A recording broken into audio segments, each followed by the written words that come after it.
Üfükler uzanır, yol gedir uzağa. Kanat yorulsa da bahardır dayanacak. Külək sərin sərin əsir deyir tələsməyin. Gecenin karanlığın zövkle izleyin.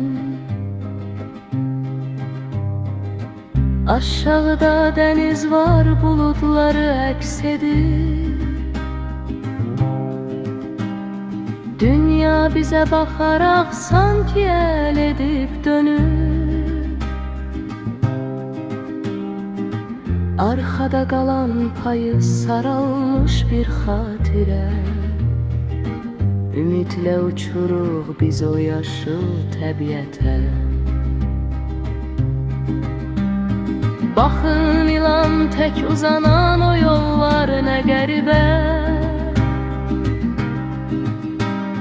İnsanlar ora bura qaçır min bir ümidlə. Kimi bir ağac kimi dayanır yollardalar. Kimi də qovur gedir, bitmir bu ağır məşğal.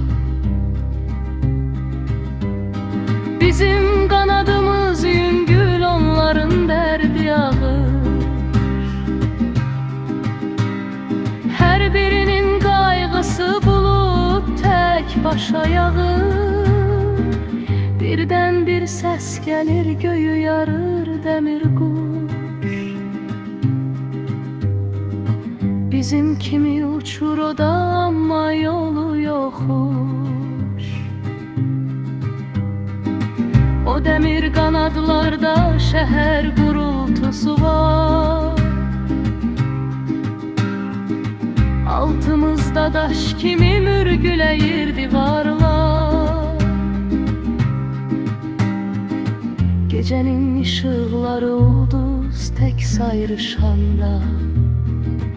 Şəhərlər yuxu görür sükutun qoynunda.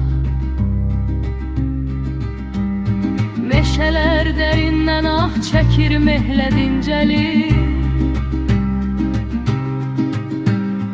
Çayların zümzüməsi köhnə nağıldan gəlir.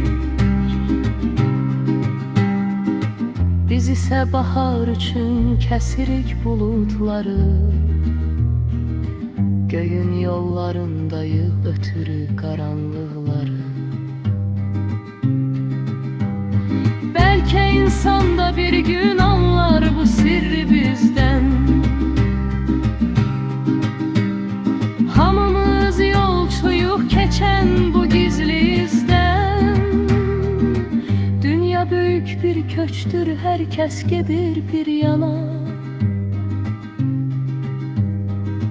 Kimisi göğe bakır, kimisi ise torpağa.